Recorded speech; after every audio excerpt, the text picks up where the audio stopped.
Et bonjour à tous, ici Zaken333. Donc, vous m'avez déjà vu, puisque si vous me suivez, vous avez vu que cette vidéo qui est très courte est une vidéo entre parenthèses et qu'elle suit le prochain épisode de, de Crash Génération Monstre que vous avez vu. Donc le dernier, quoi. Donc j'avais dit au passage que je vous montrerai qu'est-ce qu'on gagne dans les zones bonus. Mais je me suis dit ça serait montrer que ça ne serait pas trop intéressant. Donc je vais aussi vous présenter des aspects bonus que vous pouvez gagner si vous jouez à Crash. Donc vous avez pu voir dans mes parties, si vous me suivez, donc dans mon let's play, des zones bonus, des mini-jeux, ce que j'appelle, où on peut gagner des récompenses. Donc je vais vous montrer ce qu'on gagne comme récompense. Alors, il existe deux types de récompenses. Il y a les récompenses de costumes et les récompenses de parchemin qui débloquent, qu'on peut débloquer. Vous voyez, parchemin ou cadeau mais qui apporte un costume.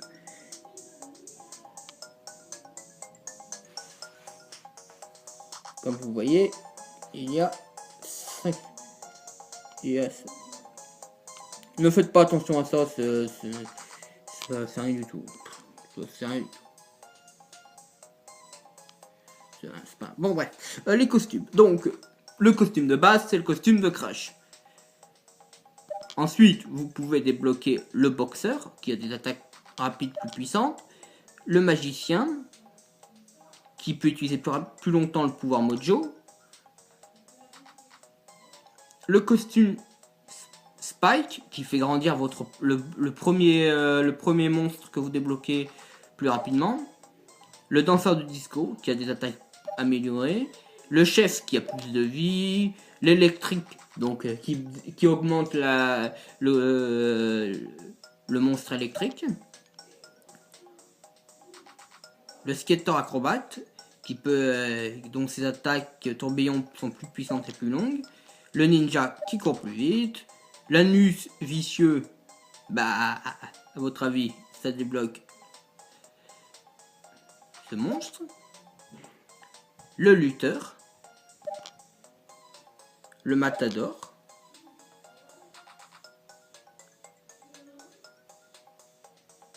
Bon, Psychomandrake. Astronaute. Le boss du 5e monde. Et le Super Crash. Voilà.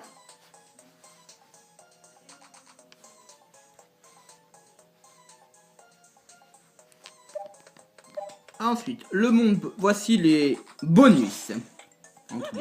Alors, qu'est-ce qu'on peut gagner dans un bonus? Alors, vous arrivez dans un monde bonus. Donc, les mondes bonus n'ont pas le même décor, ça. Alors, donc, comme vous dire, un mute. Eh ben, vous pouvez donc, comme l'a dit notre ami, vous pouvez débloquer un boss. Enfin, un mutant de deuxième stade. Voilà. Et vous pouvez monter en haut. Alors, qu'est-ce qu'il y a en haut? Bon, voilà, normalement, il n'y a pas d'arbre, mais...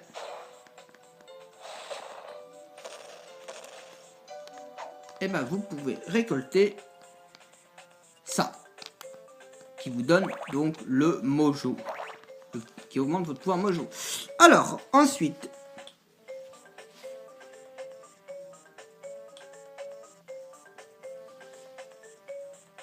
Donc ça, c'est la Chimera. C'est pas très intéressant, parce que le Chimera, je l'ai débloqué après avoir battu le dernier boss. On la débloque en ayant battu le dernier boss. Je vais pas vous dire comment, parce que si je vous disais exactement comment je l'ai obtenu, ça serait du spoil. Donc je vais pas vous spoiler. Mais en gros, pour vous dire, j'ai affronté le dernier boss. Ça m'a débloqué un bonus. Et j'ai débloqué la chimère.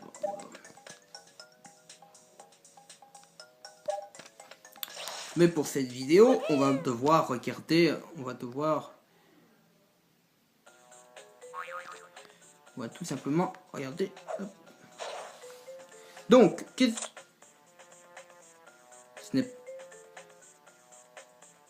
ça, donc, comme je l'ai expliqué, ça, c'est les compétences de base qu'on peut apprendre. Donc, celle-ci, celle-ci, celle-ci, celle-ci. Quand le monstre atteint le stade 2, il apprend une capacité qui se trouve là. Quand il atteint son dernier stade, il apprend cette capacité-là. Et celle du milieu, vous vous êtes toujours demandé pourquoi, qu'est-ce qu'il pouvait apprendre. Eh bien, si vous débloquez le parchemin, vous aurez un coup spécial propre à chaque boss. Donc, donc pour le premier, c'est le lancer de Crash. Donc en faisant R et A, vous pourrez propulser Crash. Voilà. Sachant que chaque boss... Enfin, chaque monstre a un coup spécial. Voilà. Propre. Voilà. Après, si vous voulez découvrir les autres coups spéciaux, vous achetez le jeu, vous y jouez, vous débloquez les parchemins et vous allez sur chaque boss. Voilà, c'est tout.